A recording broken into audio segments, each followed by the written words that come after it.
Salam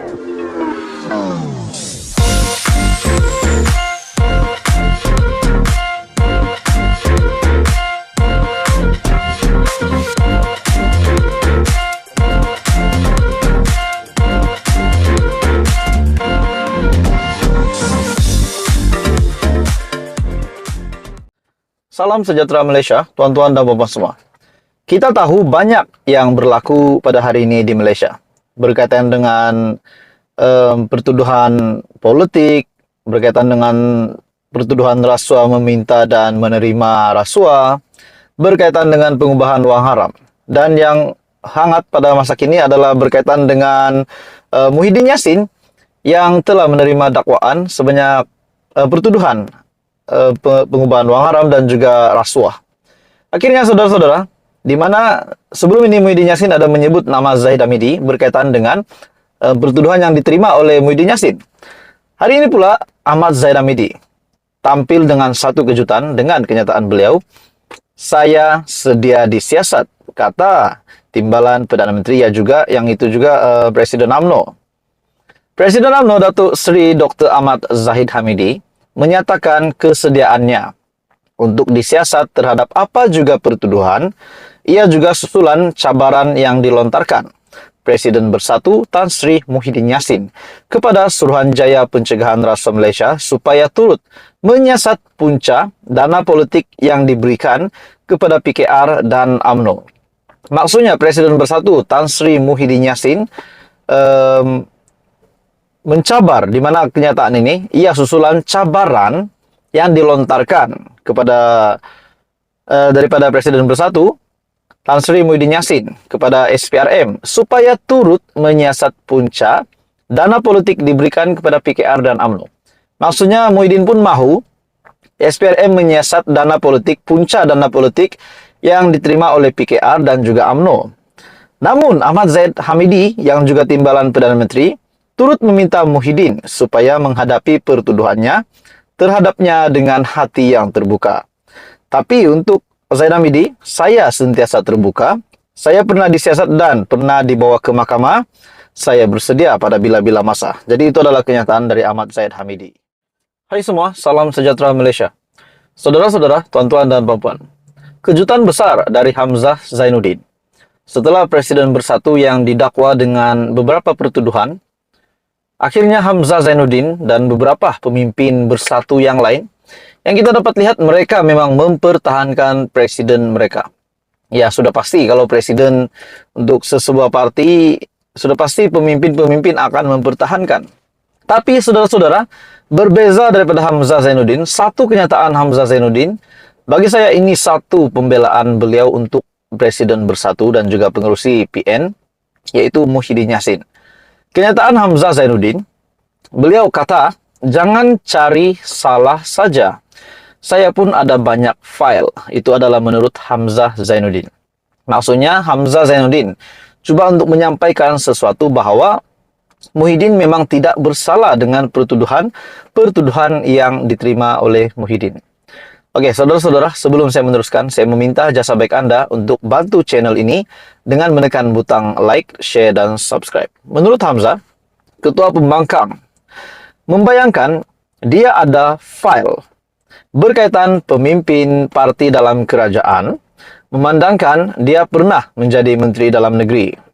Hamzah mendedahkan perkara itu ketika mengulas berkenaan apa yang didakwa sebagai pendakwaan politik terhadap pembangkang. Oke, saudara-saudara, adakah Anda setuju dengan beberapa spekulasi kenyataan daripada beberapa pemimpin yang mengatakan apa yang dilanda ataupun terjadi kepada Muhyiddin hari ini dan beberapa pemimpin di dalam Bersatu yang terima dakwaan berkaitan dengan rasuah? Adakah Anda setuju ini adalah pendakwaan politik terhadap pembangkang? Menurut Hamzah Zainuddin, jangan cari salah saja. Saya boleh cari salah mereka. Adakah ini bermakna Hamzah Zainuddin pun boleh sekiranya beliau mahu mencari kesalahan pemimpin daripada kerajaan? Menurut Hamzah, saya pernah jadi Menteri Dalam Negeri. Saya rasa ada banyak file berkenaan mereka juga terpulang, sama ada saya nak gunakannya atau tidak. Katanya, jika gangguan terhadap pembangkang bertujuan untuk melenturkan semangat mereka, ia tidak akan berjaya. Sebagai ahli politik, kita tidak pernah jadi kecewa, dan malah semangat yang kita dapat selepas ditekan. Pada Jumat lalu, Presiden Bersatu Muhyiddin Yassin didakwa atas pertuduhan salah guna kuasa dan pengubahan uang haram melibatkan Rm 232,5 juta yang didakwa diperolehi daripada 3 syarikat dan seorang individu ketika Muhyiddin Yassin menjadi Perdana Menteri. Muhyiddin juga dijangka akan dihadapkan dengan sejumlah pertuduhan lagi menurut kenyataan ini. Jadi dia dan sejumlah pemimpin PN membayangkan dana itu merupakan sumbangan politik. Oke, kita bahas tentang sumbangan politik pula. Menurut artikel dari Malaysia Kini, sumbangan politik tak salah. Hamzah berkata, sumbangan politik bukan satu kesalahan. Kerana pada masa ini ia tidak tertakluk pada undang-undang secara khusus. Tiada akta yang melarang dana politik. Sesiapa saja boleh menyumbang kepada parti jika mereka rasa perjuangan pemimpin parti itu dapat mencapai apa saja yang mereka inginkan. Akta berkenaan pendanaan politik sudah disebut-sebut sejak sekian lama. Dengan pentadbiran-pentadbiran sebelum ini, berkata akan membentangkan rang undang-undang RUU berkenaannya. Namun, Parlimen kemudian dibubarkan bagi memberi laluan kepada PRU 15 pada November lepas, di mana pentadbiran Ismail Sabri Yaakob yang pernah dilaporkan akan membentangkan rang undang-undang pendanaan politik pada November, tapi Parlimen pula kemudian dibubarkan bagi memberikan laluan kepada PRU 15. Jadi menurut Hamzah Zainuddin, jangan cari salah saja, saya pun ada banyak file. Jadi apa komen Anda? Teruskan bersama di dalam channel ini untuk perkembangan yang lain. Hai semua, salam sejahtera Malaysia. Saudara-saudara, tuan-tuan dan puan-puan, satu lagi pengakuan mengejutkan Muhyiddin Yassin, yang bagi saya ini pasti mengejutkan seluruh Bersatu, seluruh Perikatan Nasional, dan kepada peminat ataupun pengundi Muhyiddin. Akhirnya, saudara-saudara, setelah Muhyiddin Yassin yang sah didakwa di mahkamah, dan bahkan satu lagi kejutan daripada SPRM di mana beliau mungkin akan didakwa lagi pada minggu hadapan, pada masa terdekat. Akhirnya pengakuan Muhyiddin setelah beberapa hari beliau didakwa. Satu laporan dari Malaysia Kini yang bertajuk Muhyiddin akui sukar tidur malam, keluarga risau. Dan bukan tajuk ini saja yang mengejutkan, bahkan apa yang dikatakan oleh Muhyiddin Yassin. Oke, saudara-saudara, tuan-tuan dan puan-puan, sebelum saya meneruskan isu hangat ini, saya meminta jasa baik Anda untuk bantu channel ini dengan menekan butang like, Anda dipersilakan share, dan juga tekan butang subscribe. Bekas Perdana Menteri Muhyiddin Yassin yang beberapa hari lalu berdepan dakwaan salah guna kuasa dan pengubahan wang haram, mengakui dia sukar untuk tidur malam.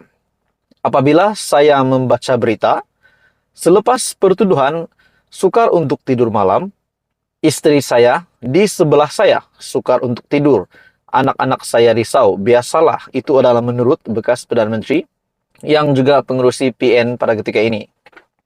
Seterusnya, menurut Muhyiddin Yassin, namun apabila saya baca, jika didapati bersalah atas pertuduhan ini, saya akan dipenjarakan selama 20 tahun. Pada 10 Mac lalu, ahli Parlimen Pagoh itu mengaku tidak bersalah atas 4 pertuduhan salah guna kuasa dan juga 2 pertuduhan pengubahan wang haram yang membabitkan Rm 232,5 juta. Dia didakwa di hadapan Hakim Mahkamah Session Kuala Lumpur, Azura Alwi. Dalam pada itu, 4 pertuduhan salah guna kuasa dibuat mengikut Section 23 dalam kurungan 1 Akta SPRM 2009. Dia didakwa menggunakan kedudukannya sebagai Perdana Menteri ketika itu untuk mendapatkan Rm 232,5 juta daripada 3 syarikat dan seorang individu antara 1 Maret 2020 dan 20 Agustus 2021. Dua pertuduhan pengubahan uang haram pula dibuat mengikut Section 4 dalam kurungan 1 dalam kurungan B, Akta Pencegahan Pengubahan Uang Haram, Pencegahan Pembiayaan Keganasan, dan hasil daripada aktiviti haram 2001 dibaca bersama Section 87 dalam kurungan 1 akta yang sama. Muhyiddin yang juga pengurus CPN didakwa menerima RM 120 juta hasil secara haram daripada Bukhari Equity sendirian berhad antara 25 Februari 2021 dan 8 Julai 2022. Setelah saya melihat dakwaan-dakwaan ini dan setelah saya melihat meneliti kesan ataupun hukuman yang bakal diterima Muhyiddin sekiranya perkara ini benar, sekiranya beliau didapati bersalah atas pertuduhan-pertuduhan ini, sudah pasti beliau akan dipenjarakan selama 20 tahun seperti pengakuan Muhyiddin Yassin sendiri. Saudara-saudara, bagi saya ini satu duka cita besar sebab beliau adalah bekas Perdana Menteri. Namun kita kena ikut satu orang kata apa? Salah tetap salah, betul tetap betul. Jadi pada akhirnya kita menantikan keputusan terkini. Jadi saudara-saudara, tuan-tuan dan puan-puan, apa komen Anda? Teruskan bersama di dalam channel ini untuk perkembangan yang seterusnya. Jangan lupa tekan butang like, share, dan subscribe.